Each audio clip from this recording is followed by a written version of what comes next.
So next we have DaveBets, the one and only DaveBets, the king of the UFC, king of the punching parlay. Yes, he started on the left foot the second season of the punching parlay, but don't forget that he's 10 and 0 in the first one. He got a little bit greedy last week. He went with I don't know his name because I don't know UFC. He went with one guy winning from distance, but the guy won, but on points. And he could easily make money if he wasn't so greedy, if he was going with a straight win of that guy. Isn't it that, Dave? Yeah, Alex, you're right, mate. I definitely could have just took the win. The odds would have been 220. 1.83 decimal if I'd have just took the Oh, win. okay. Um, I don't know. I really didn't think BJ Penn had it in him to survive. And anybody who watched the fight could clearly see that BJ Penn was done. Going into the third round, he was out on his feet. He was seeing stars for the whole of that round. But unfortunately, because Clay was an aging old fighter himself, when he had got into that final 5 minutes, he'd also lost a lot of his cardio and a lot of his gas had been pumped away in them first two rounds. So if you were watching that fight, you can hear his dad and his coach telling him to stop wrestling and to finish the fight. Stop wrestling, finish the fight. That's all they were shouting at him because everyone can see from the outside that BJ Penn is done and he's ready to be finished. But he didn't get it done. We lost our first parlay, but Yeah, it's a that's shame, that's what man. That I was, from the second. I think that from the second edition of the first episode, I went every week with your parlays, and I did it also last week. And when I saw in the morning, because I was not staying all night long to watch the fights, but I said Dave was greedy. So yeah, but I'm hoping that we will take it back this week with another round of some your beautiful parlays because you're still the punching parlay legend here. But an interesting fight this Saturday, UFC Fight Night 152. Main event, interesting main event. I will let you talk because you know me, I don't have nothing to do with this sport. Rafael Don Anjos and Kevin Lee going together. Don Anjos has thought at his weight for the last 2 years. Kevin Lee steps up a weight class for the first time in UFC. How do you think that the extra weight will affect Lee here? It's gonna go one way or the other. We're gonna see a guy come in and look great, who has found the weight class that he needs, and he's gonna put on a great performance, or it's gonna just go straight to the opposite end of the scale, and we're gonna see a guy who is carrying too much weight. His cardio is gonna drop, and that could cause him potential problems towards the end of the fight. See his opponent, Rafael dos Anjos. He he has a kryptonite, and his kryptonite is a wrestler. He has lost his previous two fights versus tough wrestlers, and that's exactly what Kevin Lee is. But as you stated before, he is coming up a weight class, and now there's a bunch of unknowns that, as a bettor and as a gambler, this is the type of fight that you should either be putting a small half unit on, unit max, or just the best advice from me as a handicapper would be to avoid this fight. Funnily enough, I say that, but I was I'm not going to go into detail, but the other day I bet on this main event, and I've taken Rafael dos Anjos at 1.91, just based on the unknowns coming from Kevin Lee. I can't see Kevin coming in here and dominating the wrestling for every single round. So based on that, I think Kevin could win a round or two, but with depleted gas and not much cardio after the different weight class, I feel that Rafael will have the advantage, and there's a possibility he could get a finish as well. So 1.91 for Rafael Don Anjos. Very interesting main event there. Going further, rematch between Lad and Eubanks. Do you think that it will end differently this time? Lad was able to get the TKO finished in the first match when they fought in Invicta 2 years ago. Do you think that it will happen the same in this one? I'm not sure. The first match they had actually went to a decision. It was a decision victory for Aspen Ladd. I'd say she deserved the decision, and it was a clear decision victory in my eyes, in my opinion. Since her fight, she has came into the UFC and she has beat two tough women, and she has knocked them both out. Not much has changed. It's only been 2 years since their last fight. The main thing that has changed is Aspen Ladd has been fighting in the UFC, whilst Eubanks has been fighting in Invicta. Two total different organizations with two total different levels of competition. Aspen is going to win this fight again. This time round, there's a good chance she could get the knockout, but I'd still stick with the decision victory again. And I think we see an exact repeat of the first fight. I'm very high on Aspen Ladd. If you go onto oddsmarket.com and check out some of the long life articles on there about up and coming fighters, you'll see an article, and I'm all over Aspen Ladd because I think she has the potential to be a future champion in the bantamweight division. Okay, that's wonderful. Another article that you are writing week in and week out, the underdogs and their odds. Who is your favorite underdog on tomorrow's card? I'm glad you've brought this up, Alex, because from a betting perspective, if you look at this card and you know martial arts and you know MMA and UFC, you will know that betting on this card is highly risky, just because the odds. In fact, last week I was talking to Natalie and I was bashing the odds makers for how, for how dodgy they can be when dishing out these lines. For how crazy they are or how they are stupid they are, depending. Yeah.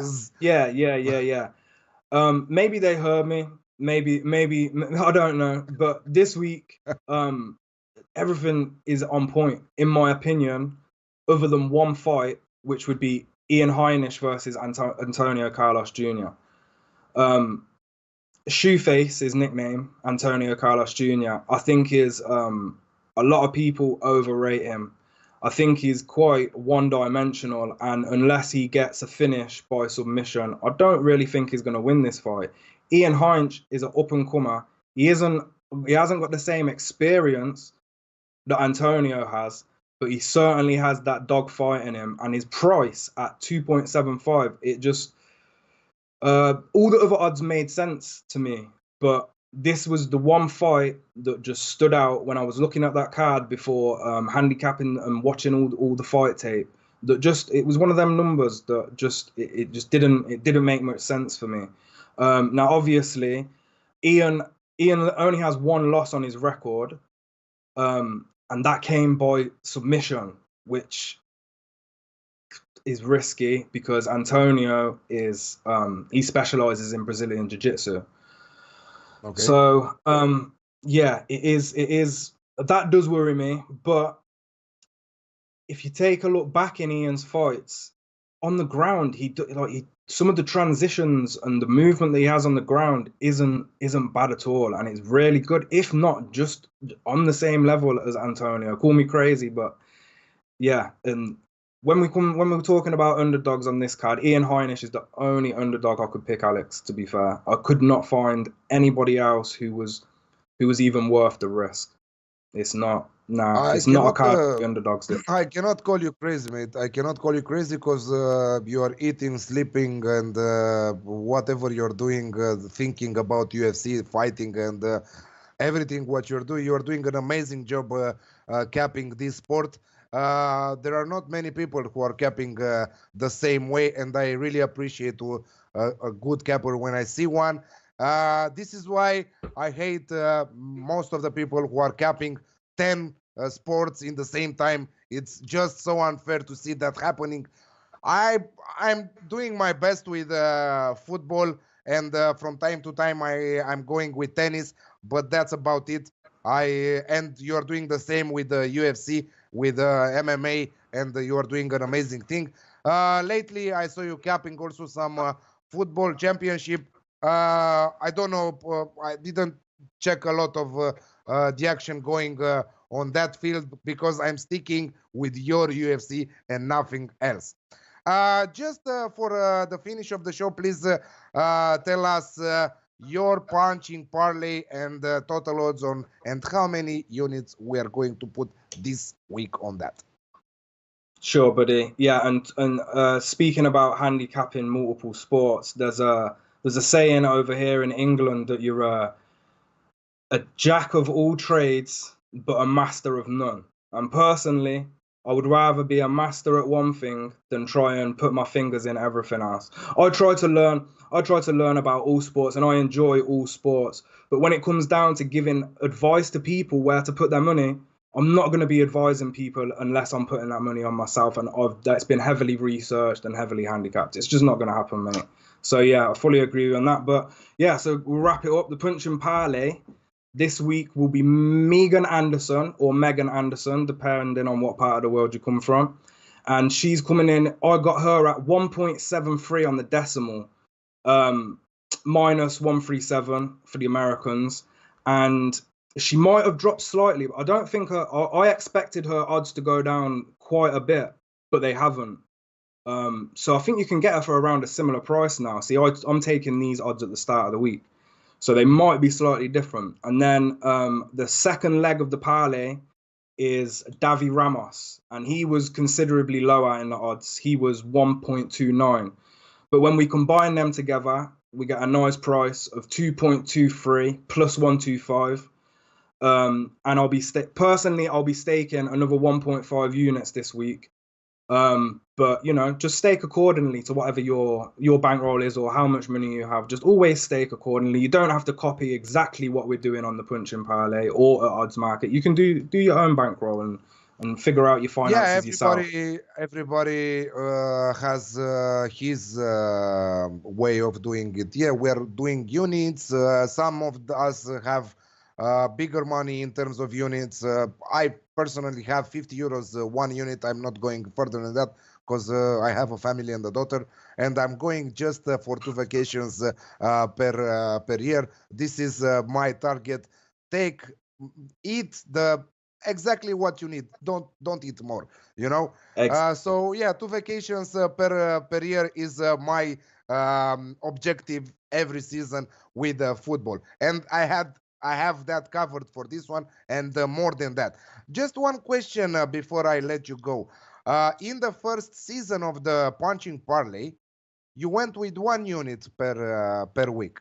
Now you are going with 1.5 units per week. Why is that? Do you know what? I was thinking about this the other day, and I was waiting for someone to question me on it or highlight it. And to be quite honest, there is actually there's no solid reason for me to be doing this other than I have the confidence in myself to take this punching parlay season 2 and end up with just as much profit as season 1, if not more, even if we end up with a couple of losses this time around. I feel like I can, I definitely feel like I can take the winning pot to a new level this time around. So, but like I said before, I'm pretty confident that you will bounce back from the first week with a bad result, and I'm pretty confident that there are 10 episodes also this season, and I hope that the last is not the last episode, and at least it's just a beginning for a great friendship between UFC and odds market, and hopefully it will not end like Game of Thrones, you know, like the last season of the Game of Thrones, very, very bad. Just that's it for this week. Next week is a break on UFC. You are also on vacation, on well-deserved vacation for you and your family. See you in 2 weeks from now, and best of luck with your bets this week with a crazy card, but I think that you did your homework already. Take care and have a great week, Dave.